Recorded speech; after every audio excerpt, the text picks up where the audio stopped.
Greetings, my name is Michael Miller. This is a Michael Miller trademark training video out to you because you're watching. Thank you and welcome. It's meant for Michael Miller Pilates licensed affiliates, the Core New Core, my licensed presenters, my patrons, and anyone interested in surviving and thriving as a Pilates instructor or a student. 4 things on my list today, and one is just a quote. It's my quote, and it's a layman's expression of what core new tension is. And core new tension is the way the body engages itself to move through space. Core new tension is the way the body engages itself to move through space. And that's just the fact of the matter. That's how the body accomplishes the physics.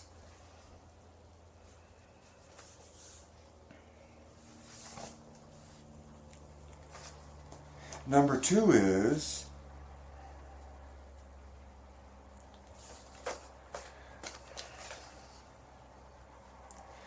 my title is It's Easy to Get Lost. But in a way, it depends on where you're going, and if you aren't already where you're already going to be. I know that's out there, abstract, but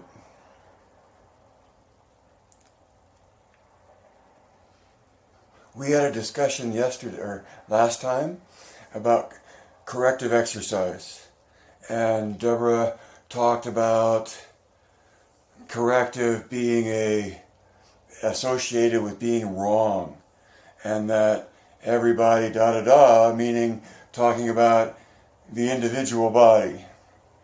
And that's where number 2 title comes from. It's easy to get lost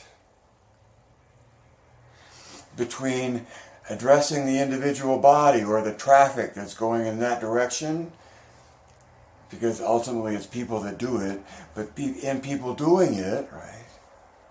It's easy to get lost and only look at or think that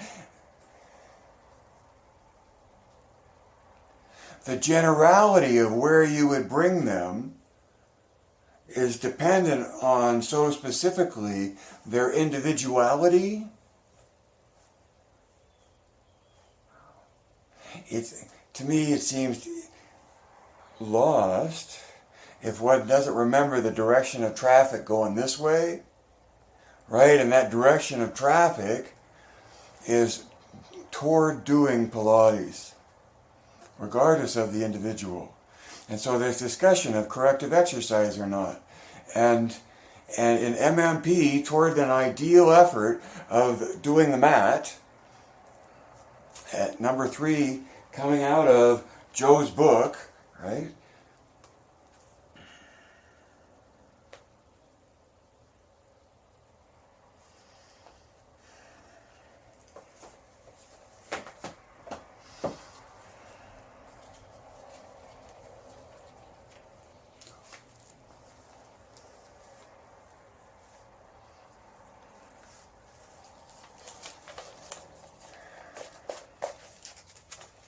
Oh, thank you for waiting.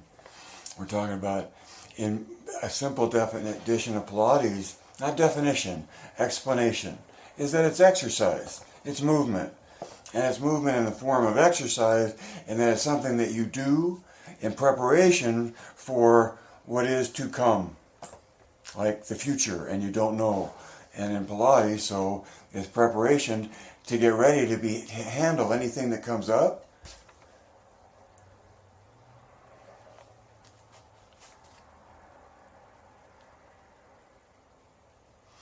Oh, okay. And I'm open to other words like responsive or reflective, meaning that the body moves and out of that movement comes sensation. And from that sensation, from that expression of movement, that another instructor sits back and sees the movement visually and feels it energetically, intuitively. But what comes out of that movement is something that the mover is more intimately connected to than merely the appearance that it makes observing it from the outside in.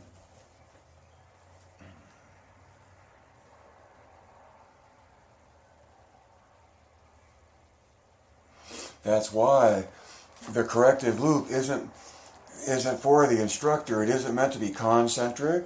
You're meant to hold back the curtain and help a student listen for themselves to their own sensation so that they can make discernment that takes them into more control.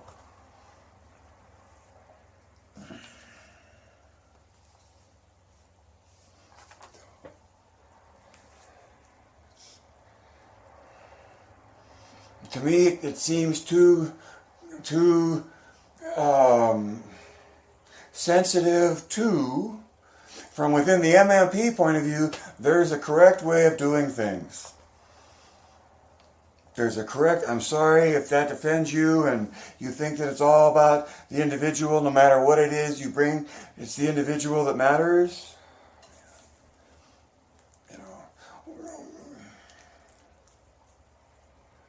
From whence dost thou come to direct the issues of the individual, if not but ideal? See, so this direction of traffic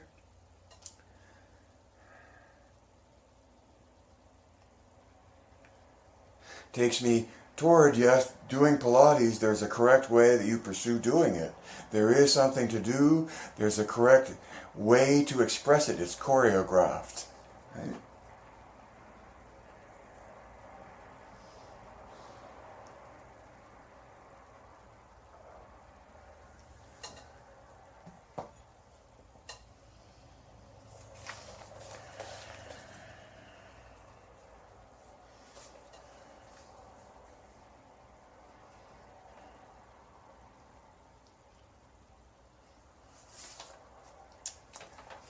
Alright, so enough said on easy to get lost. 3. Speaks flawless English is how I heard it. In testimony of someone not born in the United States that had a very different native tongue who was said to speak flawless English. Is that right? Yeah. But I made my quote, speaks flawless Pilates. So think of that. If you speak a whole different language as native born, and yet then you also speak English that's flawless, which would mean, I think, that there are no mistakes. You say what you mean to say within the context of the language that you're speaking in. It's flawless. It's not perfect, and it's not epiphany word for word, but it's control of the language well enough that it comes across as flawless. As you might know if you've watched in the past, part of the reason the mat is the method, number 3 of the 5 things I want you to be able to present to survive, to add 2 and 2. And to do it, really, as a Pilates instructor, for whatever Pilates you teach,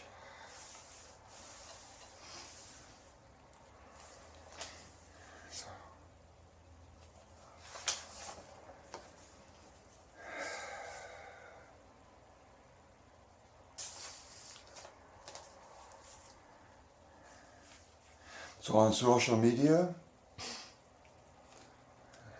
what seems to be an innocent plea for where can I learn the reformer, the Pilates piece of apparatus called the reformer, where can I learn that work, as quickly as possible.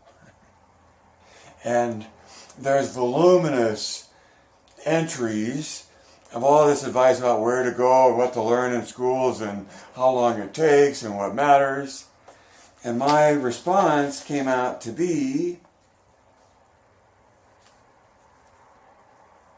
I didn't even get that written down in my summary. Oh, because it's the one I'm talking about here in terms of speaks flawless Pilates, right? Pilates is a language based on just looking at the choreography of the mat. And in understanding that choreography, it becomes, you can speak it as a language, as abstractly as you wish, and yet as much as it resonates to what's there in the original work is the closeness that it would have to being called, in my opinion, Pilates. So my forward feedback was to learn theory before folklore. Because in past I've talked about folklore is word of mouth and theory is an explanation. And they're different. And in the Pilates culture,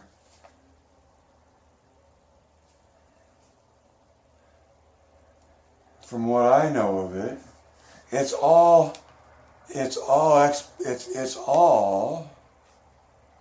knowledge based on word of mouth. It's all based on people that knew Joe.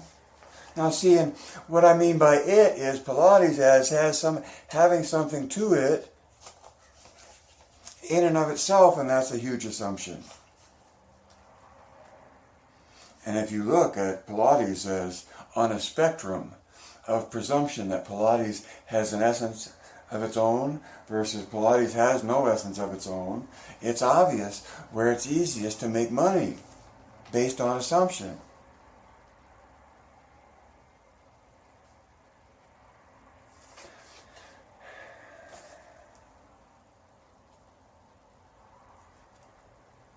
Then I had gotten to 3.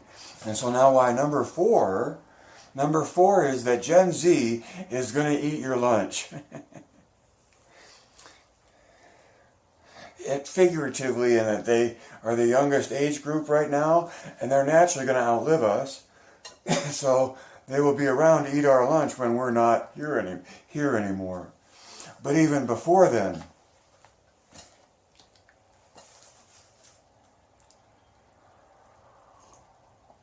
Gen Z will be the ones who survive as Pilates instructors, not because of their depth of experience and how long they've been doing it and who they learned from, but because they learned a way of looking at it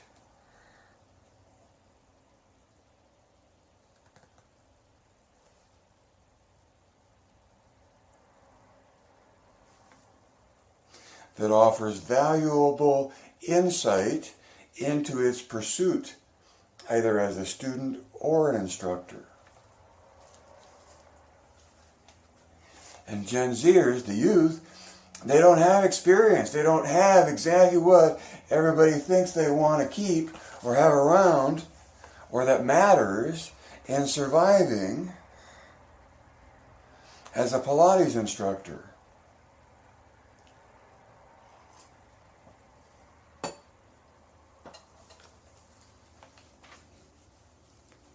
So when it comes to Pilates, there's word of mouth and there's whole culture of what you know based on who you are and who you trained with, or then what you presume on your own.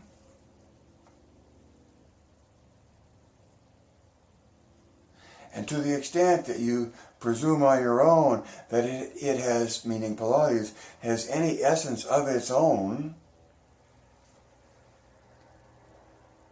then we're totally copacetic because we're holding light to the same point of view. In MMP, where does the evidence come from? Joe. His definition, his promise, and his sequence. And what you get out of that, the two main things you get out of that are CT and MMP.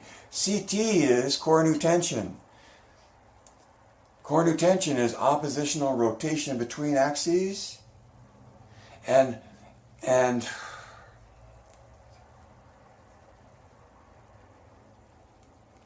so many ways, CT is the only thing that matters because it more fun. Well, that's not true. I don't mean to say it. CT is biomechanical. We can rotate at different axes. Those rotations interact with one another, and in so doing, distribute the load so that we can most easily engage ourselves to move through space. Core new tension is how we do it. It's not a definition.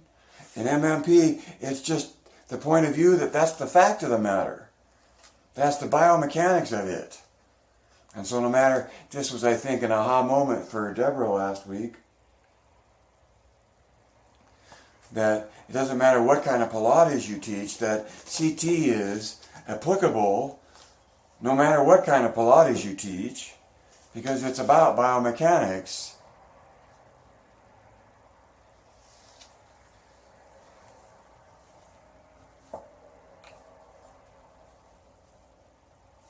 And that applies, within humanity, applies to every body, in that it's the way the body engages itself to move through space. See Article 1, or Title 1. And that's what I had to say today, that CT, core new tension, is the fact of the matter.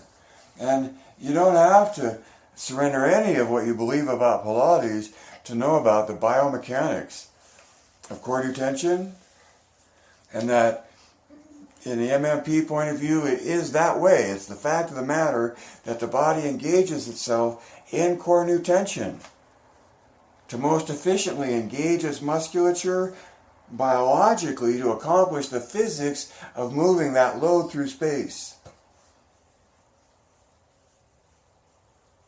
So core new tension is a biggie, and you don't have to care a whit. And Pilates doesn't. See, core new tension is something that applies to every body. And you don't have to be interested in Pilates to appreciate the fact of the matter of core new tension.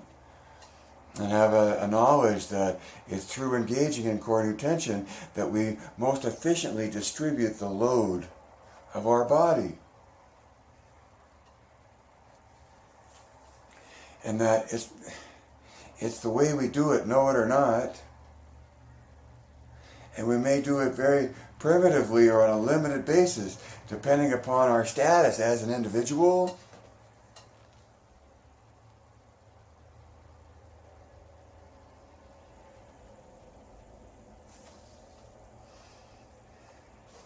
Core new tension is there for you to find in your own experience.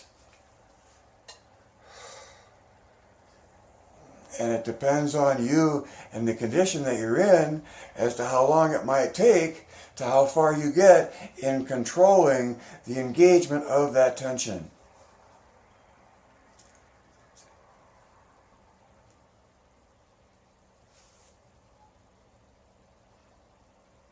So, the takeaway from my last broadcast, and especially this broadcast, maybe not especially this broadcast, is that core new tension is biomechanical. You can just shut your ears to everything about anything else when it comes to Pilates and still walk away with an understanding of the way the body engages itself to move through space.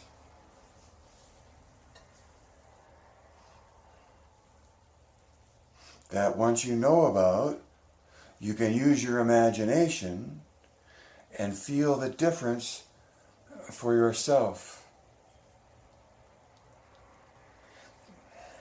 Do it while you can, because life can't live forever.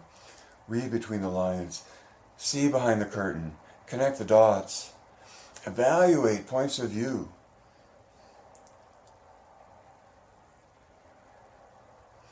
And then add 2 and 2.